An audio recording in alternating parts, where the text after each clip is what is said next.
ಈಗ ಸಿನಿಮಾ ಸನ್ನಿವೇಶಗಳು ಹೇಳ್ಕೊಂಡು ಹೋದ್ರೆ ಒಂದಲ್ಲ ಜಾಸ್ತಿ ಸನ್ನಿವೇಶ ಉಟ್ಕೊಳ್ಳುತ್ತೆ. ಫಸ್ಟ್ ಇನ್ನೊಂದ್ಸಲ ಹೋಗಿ ಸಿನಿಮಾ ನೋಡ್ಬೇಕು. ಫಸ್ಟ್ ಪಾಯಿಂಟು ಒಂದೇ ಸಲ ಅರ್ಥ ಆಗಲ್ಲ, ಇನ್ನೊಂದ್ಸಲ ಹೋಗಿ ಸಿನಿಮಾ ನೋಡಬೇಕು. ಬಾಯಿಲಿ ಇರ್ಗುರು ಬಾವ ನಿಂತ್ಕೊ. ಇನ್ನೊಂದ್ಸಲ ಹೋಗಿ ಸಿನಿಮಾ ನೋಡ್ಬೇಕು. ಇವನು ಅಣ್ಣ ತಮ್ಮ, ನಾವಿಬ್ರು ಅಣ್ಣ ತಮ್ಮ. ಪಾಯಿಂಟು ಒಂದು ಅಣ್ಣ ತಮ್ಮ ಮನೆಯಲ್ಲಿ ಎಲ್ಲ ಕಿರಿಕ್ ಅನ್ನೋದು ಮಾಮೂಲಿ ಇದ್ದೇ ಇರುತ್ತೆ. ಮನೆಯಲ್ಲಿ ಜಗಳ ಇರುತ್ತೆ, ಗಲಾಟೆ ಇರುತ್ತೆ, ಏನೇ ಇರುತ್ತೆ. ಬಟ್ ಒಂದು ಪ್ರೊಟೆಕ್ಷನ್ ಅಂತ ಬರುತ್ತೆ. ಇವಾಗ ಸನ್ನಿವೇಶಗಳು ಯಾವ ಸನ್ನಿವೇಶ ಹೆಂಗಿರುತ್ತೆ ಅಂತ ಹೇಳೋಕ್ಕಾಗಲ್ಲ ಮನುಷ್ಯನಿಗೆ.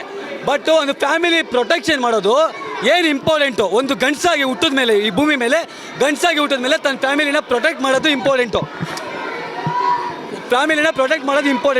ಸೊ ಪ್ರೊಟೆಕ್ಟ್ ಮಾಡೋದು ಹೆಂಗೆ ಅಂದರೆ ಸುಮ್ಮನೆ ಇವಾಗ ಜಗಳ ಮಾಡೋದು ಅದು ಬೇರೆ ಲೆಕ್ಕ. ಈಗ ಮಚ್ಚಿಡ್ಕೊಂಡ್ಬಿಟ್ಟಿದ್ದಾರೆ ಅಂದಿದ ತಕ್ಷಣ ಎಲ್ಲರೂ ಕಾಂಟ್ರವರ್ಸಿ, ಸಿನಿಮಾ ಹಂಗಿದೆ ಮಚ್ಚಲ್ಲಿ ಕತ್ತರಿಸೋದು ಹಂಗಲ್ಲ.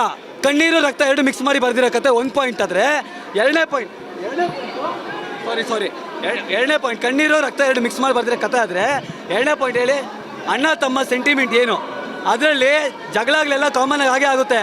ಆದರೆ ಫ್ಯಾಮಿಲಿ ಪ್ರೊಟೆಕ್ಷನ್ ಅಂತ ಬಂದಾಗ ಪರಿಸ್ಥಿತಿ ಏನಾದರೂ ಕೈ ಮೀರಿ ಹೋದರೆ ಒಂದು ಮಗು ಮೃಗ ಹಿಂಗಾಗುತ್ತೆ ಅನ್ನೋದು ಪ್ರೇಮ್ ಸರ್ ಡೈರೆಕ್ಷನಲ್ಲಿ, KVN ಪ್ರೊಡಕ್ಷನಲ್ಲಿ KD ವೈಬ್ರೇಷನ್ ಆಗ್ತಾ ಇದೆ. ಫುಲ್ಲು ಸೈಕ್ ಆಗ್ಬಿಟ್ಟಿದ್ದೀನಿ. ಲಾಸ್ಟ್ ಒಂದೇ ಮಾತು, ಅದ್ದೂರಿ ಫ್ರೆಂಡೋ ಬೌದ್ದೂರ್ ಗಂಡೋ ಭರ್ಜರಿ ಸೌಂಡು, ಅದ್ದೂರಿ ಫ್ರೆಂಡೋ ಬೌದ್ದೂರ್ ಗಂಡೋ ಭರ್ಜರಿ ಸೌಂಡು KD ಇಡೀ ಇಂಡಿಯಾದಲ್ಲೇ ಫುಲ್ಲು ಟ್ರೆಂಡು.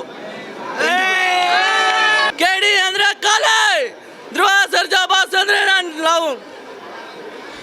ನನ್ನ ಪಕ್ಕ ಧ್ರುವ ಸರ್ಜಾ ಫ್ಯಾನ್. ನನ್ನ ಪ್ರೀತಿ ಅಂದ್ರೇನೆ ಧ್ರುವ ಬಾಸ್. ಏನು ಇಷ್ಟ ಆಯ್ತು ಸರ್ ಜಾಸ್ತಿ ಸಿನಿಮಾದಲ್ಲಿ? ಮೂವಿ ಬ್ರದರ್ ಕ್ಯಾರೆಕ್ಟರ್ ಕೊಟ್ಟವ್ರೆ, ಫ್ಯಾಮಿಲಿ ಕ್ಯಾರೆಕ್ಟರ್ ಕೊಟ್ಟವ್ರೆ, ಮತ್ತು ನಮ್ಮ ಬಾಸು ಹೆಂಗೆ ಮಸ್ತಾಗಿದೆ, ಮಾತೇ ಇಲ್ಲ. ಜೈ ಧ್ರುವ ಬಾಸ್, ಜೈ ಆಂಜನೇಯ. ಪ್ರೇಮ ಅವ್ರ ನಿರ್ದೇಶನ ಮಸ್ತಾಗಿದೆ, ಏನು ಮಾತಾಡೋಂಗೆ ಇಲ್ಲ. ಚೆನ್ನಾಗಿದೆ ಸರ್, ಮೂವಿ ಚೆನ್ನಾಗಿದೆ.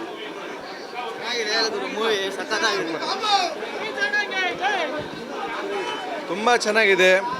ನೀವು ನಾನು ಹೇಳೋದಕ್ಕಿಂತ ಎಲ್ಲರೂ ಥಿಯೇಟ್ರಲ್ಲಿ ಬಂದು ಎಕ್ಸ್ಪೀರಿಯನ್ಸ್ ಮಾಡಬೇಕು. ಹೇಳ್ಬಿಟ್ರೆ ಎಲ್ಲ ಸ್ಪಾಯ್ಲರ್ ಆಗುತ್ತೆ.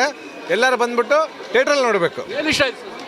ನನಗೆ ಧ್ರುವ ಸರ್ಜಾ ಆ್ಯಕ್ಟಿಂಗ್ ಆಗಿರ್ಬೋದು, ರಮೇಶ್ ಅರವಿಂದ್ ಸರ್ದ ಆ್ಯಕ್ಟಿಂಗ್ ಆಗಿರ್ಬೋದು, ರವಿಚಂದ್ರನ್ ಸರ್ ಆ್ಯಕ್ಟಿಂಗ್ ಆಗಿರ್ಬೋದು, ಎಲ್ಲರದ್ದು ಚೆನ್ನಾಗಿದೆ. ಸಾಂಗ್ಸ್ ಬಗ್ಗೆ ಸಾಂಗ್ಸ್ ಎಲ್ಲ ಚೆನ್ನಾಗಿದ್ದಾವೆ. Okay sir, thank you sir. Ultimate full fighting heroine ಚೆನ್ನಾಗಿ ಮಾಡಿದ್ದಾರೆ. ಚೆನ್ನಾಗಿದೆ ಸರ್, ನೋಡ್ಬೋದು. ಪಾಟು ಚೆನ್ನಾಗಿದೆ, ಸೂಪರ್ ಅಣ್ಣ, ಚೆನ್ನಾಗಿದೆ. ಸೂಪರ್ ಸಖತ್ತಾಗಿದೆ. ರಮೇಶ್ ಸರ್ ಆ್ಯಕ್ಟಿಂಗ್ ತುಂಬ ಚೆನ್ನಾಗೈತೆ. ಸಿನಿಮಾ ಸೈಕ್ ಆಗೈತೆ, ಖುಷಿ ಆಗ್ಬಿಟ್ರಿ ನಾವೇ ನೋಡಿ. ಸೈಕ್ ಆಗಿದೆ movie. Super ultimate film. Sir ಚೆನ್ನಾಗಿದೆ ಸರ್, ಫ್ಯಾಮಿಲಿ ಸೂಪರ್ ಅಣ್ಣ. ಚೆನ್ನಾಗಿದೆ. ಎಲ್ಲರೂ ಬಂದು ಥಿಯೇಟ್ರಲ್ಲಿ ಪಿಕ್ಚರ್ ನೋಡಿ. ಧ್ರುವಣ್ಣನ ಫಿಲಮ್ ಅಂದ್ರೆ ಮಸ್ತ್ ಇದೆ, ಹೇಳಂಗಿಲ್ಲ, ಮಾತಾಡಂಗಿಲ್ಲ. ಎಲ್ಲ ಒಳ್ಳೆ ಚೆನ್ನಾಗಿ ಮಾಡಿದರೆ. ಪ್ರೇಮ್ ಸರ್ ಡೈರೆಕ್ಷನ್ ಒಳ್ಳೆ ಚೆನ್ನಾಗಿದೆ. ಚೆನ್ನಾಗಿ ಧ್ರುವ ಸರ್ ಚೆನ್ನಾಗಿ ಆ್ಯಕ್ಟಿಂಗ್ ಮಾಡಿದ್ದಾರೆ. ಎಲ್ಲ ಕನ್ನಡ ಜನತೆಗೆ, ಆಲ್ ಓವರ್ ಕರ್ನಾಟಕ ಜನತೆಗೆ ಹೇಳೋದಿಷ್ಟೇ, ಎಲ್ಲೆಲ್ಲ ದುಡ್ಡು ಕಳಿತೀರಾ, ಎಲ್ಲೆಲ್ಲ ವೇಸ್ಟ್ ಮಾಡ್ತೀರಾ, ಬಂದು ಥಿಯೇಟ್ರಲ್ಲಿ ಕನ್ನಡ ಬೆಳೆಸಿ, ಕನ್ನಡ ಉಳಿಸಿ ಅಂತ ಹೇಳಕ್ಕೆ ಇಷ್ಟಪಡ್ತೀನಿ ಸರ್. ಸರ್, ಯಾಕಂದರೆ ನೀವು ಉಪೇಂದ್ರ ವೇಷ ಅದನ್ನು ಬಂದಿದ್ದೀರಾ, ಉಪೇಂದ್ರ ಫ್ಯಾನ್ ಅನ್ಸುತ್ತೆ. ಉಪೇಂದ್ರ ಅವರು ಡೈಲಾಗ್ ಫೇಮಸ್ಸು, ಹಾಗೆ ಧ್ರುವ ಸರ್ಜಾ ಕೂಡ ಹೌದು. ಸೊ ಆ ಡೈಲಾಗ್ಗಳ ಬಗ್ಗೆ ಹೇಳಿದಾರೆ ಧ್ರುವ ಸರ್ ಚೆನ್ನಾಗಿ ಮಾಡ್ತಾರೆ ಸರ್. ಚೆನ್ನಾಗೆ ಮೊದಲ ಸಾರಿ ಮಚ್ಚಿಡ್ದೀನಿ, ಕೈಯ ಕಾಲ ಉಳಿದು ಜೀವಂತ ಉಳಿದ್ರೆ ನಿಮ್ಮ ಅಮ್ಮನಿಗೆ ಹೋಗಿ ಸಾರಿ ಹೇಳ್ರಿ ಅಂತ ಹೇಳಕ್ಕೆ ಇಷ್ಟಪಡ್ತೀನಿ ಅಷ್ಟೇ. ಒಂದು ಒಳ್ಳೆ ಫಿಲಮ್ ಬಂದಿದೆ. ಅದು ಧ್ರುವಣ್ಣ ಅವ್ರಿಗೆ ಕಮ್ ಬ್ಯಾಕ್ ಫಿಲಮ್ ಅಂತ ಹೇಳ್ಬೋದು. ಜೋಗಿ ಪ್ರೇಮಣ್ಣ ಅವ್ರ ಡೈರೆಕ್ಷನ್ ಅಂತೂ ಚೆನ್ನಾಗಿದೆ. ಹರೀಶ್ ಮನ್ನಯ್ಯನವ್ರ ಆ್ಯಕ್ಟಿಂಗು, ರಮೇಶ್ ಅರವಿಂದ್ ಅವ್ರ ಆ್ಯಕ್ಟಿಂಗು, ಶಿಲ್ಪಾ ಶೆಟ್ಟಿ ಅವರು, ಎಲ್ಲರ ಆ್ಯಕ್ಟಿಂಗು ಚೆನ್ನಾಗಿದೆ ಸರ್. ಸಂಜಯ್ ದತ್ ಅವ್ರ ಆ್ಯಕ್ಟಿಂಗು ಒಂದು ಮಾಸ್ ಓರಿಯೆಂಟೆಡು, ಮತ್ತು ಒಂದು ಸೆಂಟಿಮೆಂಟಲ್ಲಿ ಹೊಡೆದಿದ್ದಾರೆ. ಪ್ರೇಮಣ್ಣ ಅಂದರೆ ಒಂದು ಸೆಂಟಿಮೆಂಟಲ್ಲಿ ಹೊಡಿತಾರೆ, ಇಲ್ಲ ಆ್ಯಕ್ಷನ್ ಓರಿಯೆಂಟೆಡ್ ಹೊಡಿತಾರೆ. ಇದರಲ್ಲಿ ಎರಡರಲ್ಲೂ ಸೇರಿ ಹೊಡೆದಿದ್ದಾರೆ. ಅಭಿಮಾನಿಗಳಿಗಂತೂ ಹಬ್ಬ ಸರ್. ಯಾವ ಡೈಲಾಗ್ ತುಂಬ ಇಷ್ಟ ಆಯ್ತು? ಸೆಂಟಿಮೆಂಟ್ ಡೈಲಾಗ್ ಅಂದರೆ ಅಣ್ಣನ ಬಗ್ಗೆ ಒಂದು ಇದಿದೆ ಸರ್.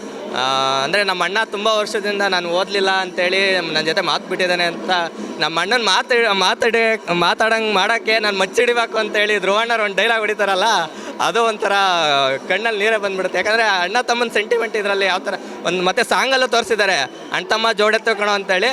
ಇದು ಎಲ್ಲ ಅಣ್ಣ ತಮ್ಮದಿರಿಗೂ. ಮತ್ತು ನಮಗೆ ಏನೊಂದು ನೆನಪಾಗುತ್ತೆ ಅಂದರೆ ಚಿರೋಣ್ಣವ್ರು ನೆನಪಾಗುತ್ತೆ. ಇವಾಗ ಈ ಟೈಮಲ್ಲಿ ಧ್ರುವ ಅಣ್ಣನ ಜೊತೆ ಚಿರು ಅಣ್ಣ ಇದ್ದಿದ್ರೆ ಒಂದು ಬಾಂಡಿಂಗ್ ಹೆಂಗಿರೋದು ಅವ್ರ ಬಾಂಡಿಂಗು ಮುಂಚೆ ಚೆನ್ನಾಗಿತ್ತು ಸರ್. ಆ ದೇವ್ರಿಗೂ ನೋಡೋಕ್ಕಾಗಲಿಲ್ಲ ಅನ್ಸುತ್ತೆ, ಆ ಬಾಂಡಿಂಗ್ ನಮಗೆ ನೆನಪಾಗುತ್ತೆ ಸರ್. ಮಸ್ತಾಗಿತ್ತು ಸರ್ ಹೇಗೆ ಸಿನಿಮಾ? ಚೆನ್ನಾಗಿದೆ ಅಣ್ಣ, ಮಸ್ತಾಗಿದೆ. ಏನು ಇಷ್ಟ ಆಯ್ತು ಸರ್ ಜಾಸ್ತಿ? ಆ್ಯಕ್ಟಿಂಗ್ ಇಷ್ಟ ಆಯಿತು ಧ್ರುವ ಸರ್ಜದು. ಮೂವಿ ಜೂನಿಯರ್ ಆರ್ಟಿಸ್ಟು 3 ತಿಂಗಳು ಸೀಗಡಿ ಗಟ್ಟಲ್ಲಿ ಸೆಟ್ ಹಾಕಿ. ಸರ್ ಹೇಗೆ ಸಿನಿಮಾ?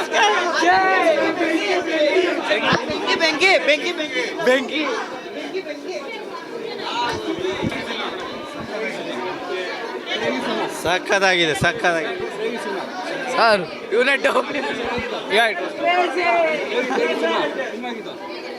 ನಾನು ತುಂಬ ಎಕ್ಸ್ಪೆಕ್ಟೇಷನ್ ಇಟ್ಕೊಂಡಿದ್ದೆ. ಕೇಳಿ ಕಣ್ಣಿಗೆ ಹಬ್ಬ ಅಂತ ಹೇಳ್ಬೋದು. ಏನಕ್ಕೆ ಅಂತಂದರೆ ಪ್ರೇಮ್ ಅವ್ರ ಡೈರೆಕ್ಷನ್ನು, ಧ್ರುವ ಸರ್ಜಾ ಅವ್ರ ಆ್ಯಕ್ಟಿಂಗ್ ಆಗಿರ್ಬೋದು, ಆಮೇಲೆ ಲಾಸ್ಟಲ್ಲಿ ಸುದೀಪ್ ಅವ್ರು ಬಂದ್ಬಿಟ್ಟು ಅವ್ರು ಕಾಣಿಸ್ಕೊಳ್ಳೋದು 2 ನಿಮಿಷ. ಇಡೀ ಸಿನಿಮಾ ನಿಜವಾಗ್ಲೂ ಒಂದು ವೈಬ್ರೇಷನ್ ಅಂತ ಹೇಳ್ಬೋದು. ನನಗೆ ಇಷ್ಟ ಆಗಿದೆ ಏನಂದರೆ ಸಿನಿಮಾದಲ್ಲಿ ಕತೆ ಹೇಳೋ ರೀತಿ, ಆ ಒಂದು ಆ್ಯಕ್ಷನ್ ಆಗಿರ್ಬೋದು, ಆ್ಯಕ್ಷನ್ ಜೊತೆಗೆ ಲವ್, ಆ ಸೆಂಟಿಮೆಂಟು, ಬ್ರದರ್ ಸೆಂಟಿಮೆಂಟು, ಕ್ಲೈಮ್ಯಾಕ್ಸಲ್ಲಿ ಮಾತ್ರ ಟ್ವಿಸ್ಟು ಎಕ್ಸ್ಪೆಕ್ಟ್ ಮಾಡಿರಲಿಲ್ಲ. ಅದು ನಿಜವಾಗ್ಲೂ ಆಡಿಯನ್ಸು ನೋಡಿದ್ರೆ ನಿಜವಾಗ್ಲೂ ಒಂದು ಸಖತ್ತಾಗಿ ಎಫೆಕ್ಟ್ ಇದೆ. ಓವರಾಲಾಗಿ ಹೇಳ್ಬೇಕಂತಂದರೆ ಈ ಸಿನಿಮಾ ಕಮ್ಬ್ಯಾಕ್ ಆಗಿದ್ದಾರೆ ಅಂತ ಹೇಳ್ಬೋದು ಪ್ರೇಮ್ ಅವರು. ನನಗಂತೂ ತುಂಬ ಇಷ್ಟ ಆಯಿತು. ಆಮೇಲೆ ಪಾರ್ಟ್ 2 ಇಂಟ್ ಕೊಟ್ಟಿದ್ದಾರೆ, ನೋಡ್ಬೇಕು ನೆಕ್ಸ್ಟ್ ಏನೇನು ಟ್ವಿಸ್ಟ್ ಇದೆ ಅಂತ ಹೇಳ್ಬಿಟ್ಟು. ಓವರಾಲಾಗಿ ನನಗೆ ಇಷ್ಟ ಆಯಿತು. ಧ್ರುವ ಸರ್ಜಾ ಅವರ ಆ್ಯಕ್ಟಿಂಗ್ ಬೇರೆ ಸಿನಿಮಾಗಳಿಗೆ ಹೋಲಿಸಿದ್ರೆ ಈ ಸಿನಿಮಾದಲ್ಲಿ ಏನು ವ್ಯತ್ಯಾಸ ಇದೆ?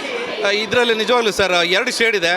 ಒಂದು ಸ್ಟಾರ್ಟಿಂಗಲ್ಲಿ ಬರೋವಂಥ ಕ್ಯಾರೆಕ್ಟರ್, ಅದೊಂದು ಝೋನರು ಒಂಥರ ಸೈಲೆಂಟಾಗಿ ಅಮಾಯಕರಾಗಿರ್ತಾರೆ. ಇಂಟರ್ವೆಲ್ ಆದಮೇಲೆ ಅದು ಚೇಂಜ್ ಓವರ್ ಆಗುತ್ತೆ. ಆಮೇಲೆ ಅವರು ಮುಚ್ಚಿಡ್ದಿರೋದು, ಆಮೇಲೆ ಶಿವಣ್ಣ ಬಿಟ್ಟರೆ ನೆಕ್ಸ್ಟು ಇವರು ಮುಚ್ಚಿಡಿದ ನಿಜವಾಗ್ಲೂ ತುಂಬ ಖುಷಿ ಆಯ್ತು ನನಗೆ. ಅಂದರೆ ಆ್ಯಕ್ಷನ್ ಸೀನ್ಗಳಲ್ಲಿ ತುಂಬ ನೈಜವಾಗಿದೆ, ಒಂಥರ ಡಾನ್ ಥರ ತುಂಬ ಇಷ್ಟ ಆಯ್ತು ನನಗೆ. Sir thank you. Thank you. ಇನ್ನಷ್ಟು ಹೆಚ್ಚಿನ ಮಾಹಿತಿಗಾಗಿ Saptarshi TV Kannada YouTube channel ಅನ್ನು ಸಬ್ಸ್ಕ್ರೈಬ್ ಮಾಡಿಕೊಳ್ಳಿ.